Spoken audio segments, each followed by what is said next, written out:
Look at that, people. Moody blues over there. Here in Valencia. Looks like it's going to rain. Quite likely on me shortly. That's all right. I like a bit of weather. I miss the rain. I wanted to, I don't know, have a rant or something.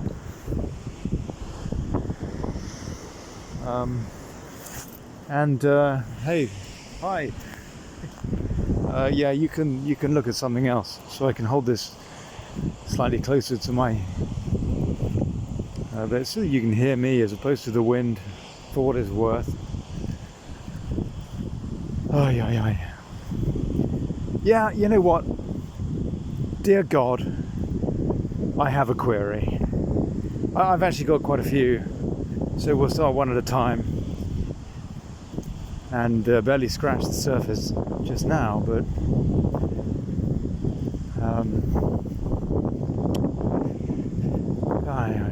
I've not been on doing much activism recently because I've got this this flare that just won't go away. This rheumatoid flare in my left wrist, which means that I can't type properly.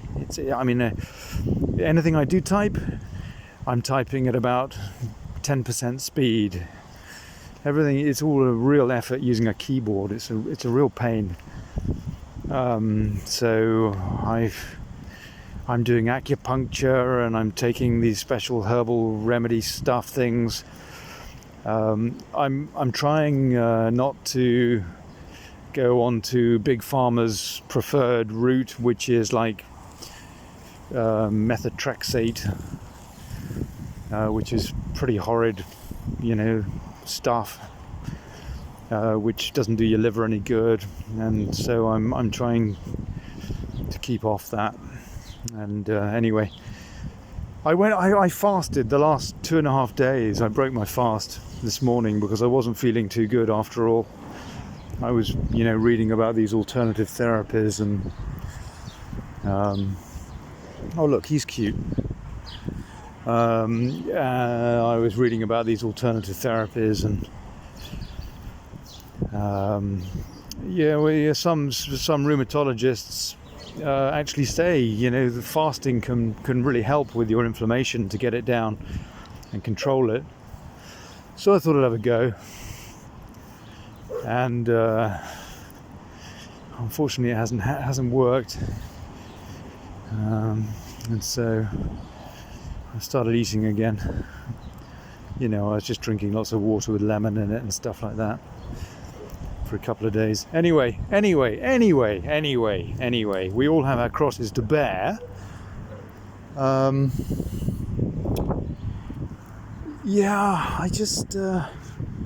I really do have some queries, I'm sure we all do.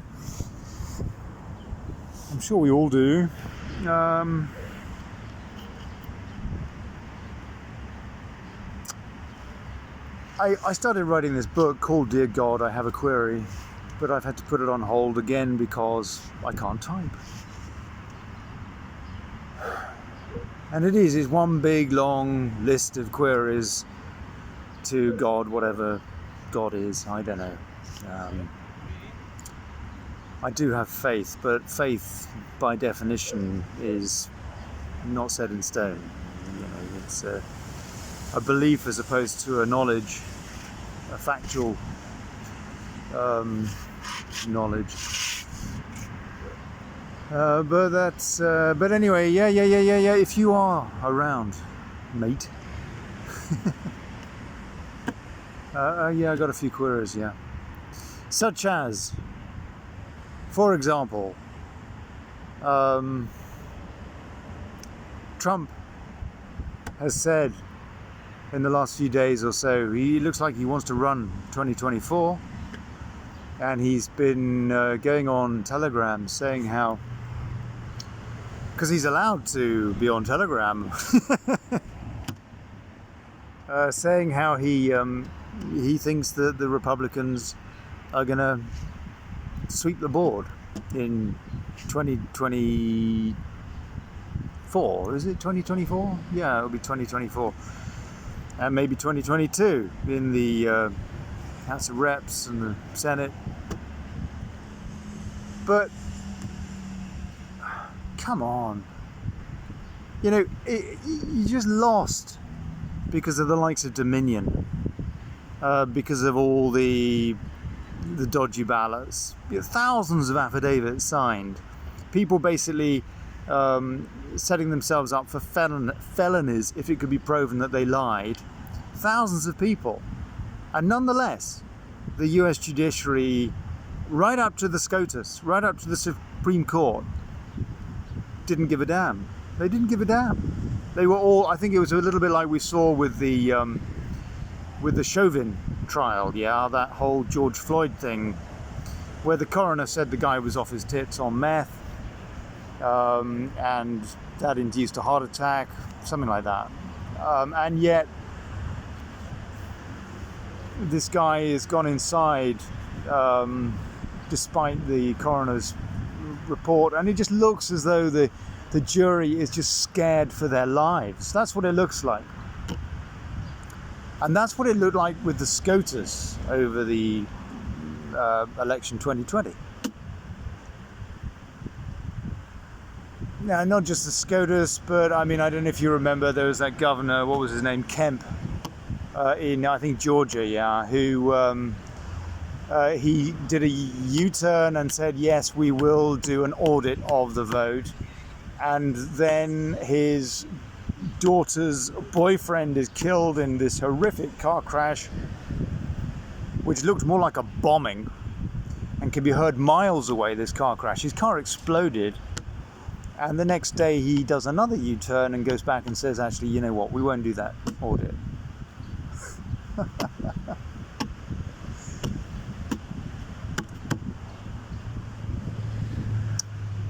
How can you realistically think, Mr. President, and it seems to me that you are the president still, Donald Trump, from what I saw, from all of the details of that election night and week and fortnight and so on and so forth. How can you be in any way confident that you're going to win in ever when you have such incredibly dark forces against you? You know, I don't know whether I don't know what Trump is, whether it's controlled opposition or what. I know that he did some great things in his first term, some great things for his people, which is what a leader should do. No, they should look after their own people.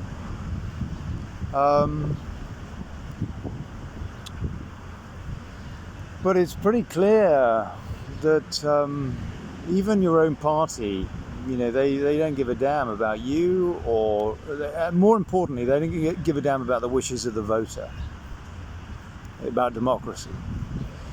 And so how can you expect to win anything? It's like this election coming up in France, and you know, it kind of looks as though Le Pen could win that. It really does. Except now there are members of the political class in France who are saying we need to change the system so that Marine Le Pen cannot win. We need to tinker with democracy, such as we have it. And it's just crazy. It's just crazy. We got this election coming up in London, for example, haven't we? With a mayoral election. And you've got, I put a post up on my timeline on Facebook, which God, I hate Facebook so much, but I miss the community, yeah, I miss the people. Not the shills, not the people that pretend to be Brexiteers when actually they don't give a damn about Brexit, which we never got. Brexit was about taking back control, and now everybody is basically screwed and their jobs are gone, and you know, so on and so forth. And or if they want to be able to travel, they have to have some barely tested vaccine, etc., etc., etc. I put this post up on Facebook, Fox or Kurten, David Kurten or Lawrence Fox. And people are split. Most people support Kurten, but that's not surprising given my community is kind of a UKIP type community all in all. Not that I've got any time for UKIP anymore. We can come on to that. Dear God, I've got a query about UKIP too. Who are these people in the NEC that have ruined that party? And they're now, some of them telling us, like Piers Woshop, how, you know, we should be supporting the party or what have you, when they did not support Gerard Batten or Richard Brain. And they think we should just support UKIP despite that. Piers Woshop, where were you? Where were you in defending Richard Brain and Gerard Batten and democracy within that party? Anyway, that's an aside. Another query. I mean,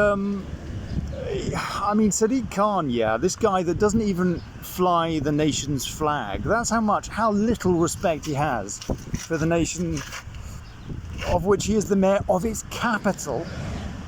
Very, very happy to fly the European flag and to sing the praises of the European Union, despite the history of that thing, if you look into it.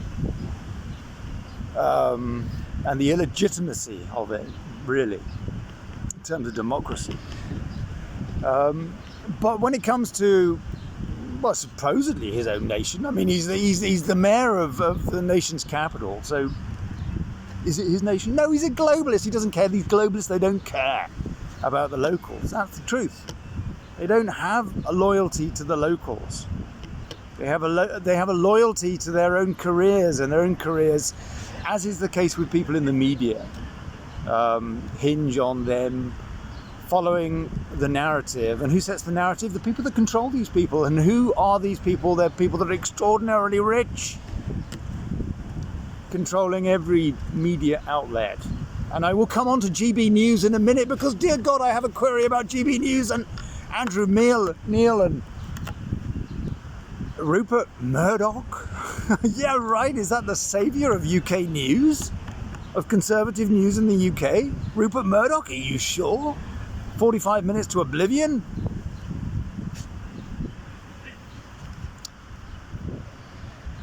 So we've got Kurten and Fox, and then we've got a few other folks like Mackenzie, he's a lovely bloke. And then we got Khan, and let's face it, Khan is a shoo-in. He's a shoo-in because the vote, again, it's split. I mean, you've got Farage, who, and this has actually prompted my question, Kurten or Fox, you know, what do people think? Because Farage has just come out and said he supports Loza Fox. And Loza Fox, he says all the right things, don't get me wrong. So does David Kurten. I've interviewed David Kurten 2 or 3 times. I think he's a lovely bloke. He's never said anything that I can disagree with. Nothing. I really, really like the guy. And I'd like to think the same about Loza Fox as well, although I did think it a little bit suspicious that he, you know, set up his own kind of mayoral campaign as opposed to backing David Kurten all those months ago. I did think that was a little bit suspicious, frankly. And now we're getting like Nigel Farage, who's saying the Reform Party supports Fox and his Reclaim Party, and we're in cahoots and all the rest of it. I mean, this guy, Nigel Farage, just a few months ago, put up a big thumbs up for Tony Blair. I don't know what to think about Nigel Farage. I mean, don't get me wrong, I think he's done some amazing things by accident or design or whatever, I don't know. But the fact is, he has done some amazing things to help with Brexit. But we don't actually have Brexit. We don't have Brexit when we haven't taken back control. We have less control. We have less sovereignty than we did. Who cares whether it's Europe or China or people in the UK that are in control? The point is the electorate in control of their own destiny? That is the point, and clearly they are not. Therefore, there is no taking back control. And that's what Brexit was about. That's what it was about in the US with that election as well. So yeah, Mr. Trump, I have a query God about Trump's claim that, it's all going to be well and good, and that, the Republicans are going to sweep the floor in 2024 or whatever. And even if they do, so what? Because the Republicans clearly are bored. They're no better than the Democrats. It's a Pepsi challenge. And it's the same in the UK. Boris, yesterday at PMQs, telling Starmer he needed to be more like Tony Blair, a war criminal. So Boris Johnson, chummy Boris, is praising Tony Blair, is essentially praising Tony Blair, a war criminal, a guy who is responsible for at least 1 million deaths in Iraq, if not 2. A guy that ruined the UK by introducing the Supreme Court, for example.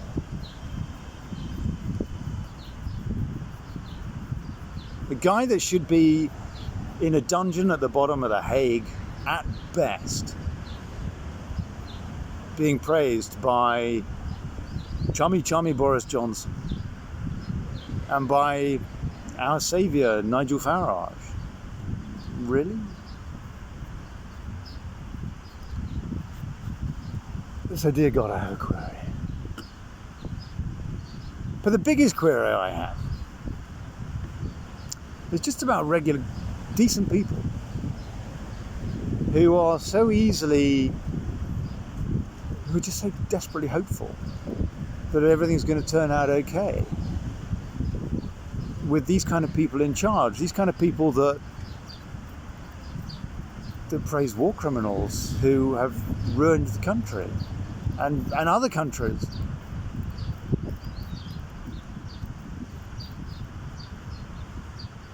What is it with these decent people that they're so blinded by this party political poison, really? Lib lab con, whatever. I denounce Boris and I get called a liberal or a socialist. I'm a small c conservative. I have a liberal heart, I believe that people should basically be left alone. That's, if you like, libertarian. These so-called conservatives, these bojo Brexiteers, cannot see what's going on. The refuse to research. I mean, I understand that the mainstream media doesn't put this out there because it's not their raison d'etre. They are propagandists. But the information is out there, people, that we can see what are the alliances of the likes of Boris Johnson and Prince Charles, for example, the future king, for crying out loud, who are talking up this great reset. I'm not saying this world doesn't need a reset, but the people that want to do it are not people that we can trust. You really, really want to trust the kind of people that say that we need to reduce the global population, people like Bill Gates? Do you really, really want to trust them with your future? The kind of people that are happy to tell us all about, our medical predicaments or what have you, and they haven't got any medical qualification.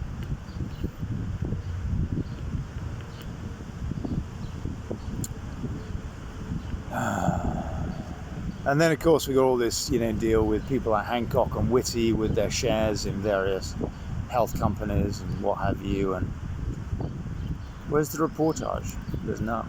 There's none. But people trust this. People are scared. People have been scared into submission through this coronavirus. It has worked. It has worked. People have had their liberties taken away because they're scared. And it's so bloody tragic. And I guess that, dear God, I have a query. What do we do? What do we do? We're talking in echo chambers. It's like another thing on the Team Trump Telegram group was saying something along the lines of, follow these conservative speakers here on Telegram. We will not be silenced by this, if you like, pseudo-Marxist social network like Twitter and Facebook. These people that want us to live in communism, frankly, run by fascism, run by fascists like them. But actually, you know what actually is the point of following these conservative voices? I'm not saying that there isn't, but the fact is that, again, these are echo chambers. We are silenced. I'm sorry, Team Trump, but we are silenced. We've been thoroughly silenced. This video and videos from lots, millions of people, thousands of people at least, that really, really care, will go out and bugger all people because of that silence. So I could put it out on a Telegram group, on, you know, whatever, on Telegram, I suppose. But how many people that actually really, really need to consider these questions will see the video? Which brings me, dear God, I have another query. GB News, yeah, GB News. There's a lot of people excited about GB News. God bless him, the Viscount, a man I'm very, very fond of the Viscount. Viscount St David's. He put on something on some group or other the other day, GB News, you know, like he's another excited puppy about this new Murdoch vehicle. It's a Murdoch vehicle. Come on, you really think it's going to be any different? When did you ever hear Andrew Neil asking these questions that I've just been asking? Any of them? Or maybe fleetingly before going on something else. When did you ever hear him asking about the Asian rape gang, the Pakistani rape gang problem in the UK, which is an epidemic? An epidemic. And where is that, by the way, being covered in the UK news? That problem hasn't gone away.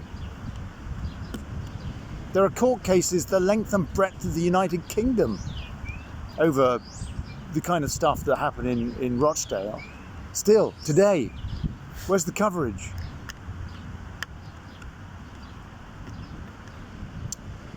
Oh, you know, but it was the Queen's birthday yesterday, so, you know, the Daily Express or whatever, they can run about 20 stories about that.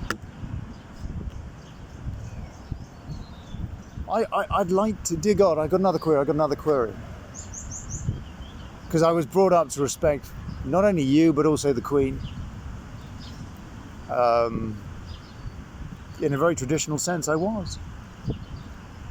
But the truth is, I can't. How can I respect somebody whose family is immersed with trafficking gangs? You know, Epstein, Savile, her son. Where are the questions about his links with Savile? This guy is going to be the next king. Oh, but Philip, he was a good, you know, he wasn't he a character? Yeah, he was.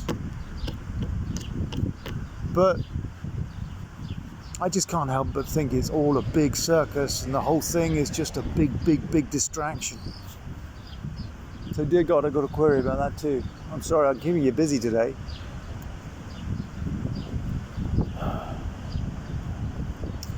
I'll try and sort out my bloody wrist, guys, yeah? I'd like to get typing again.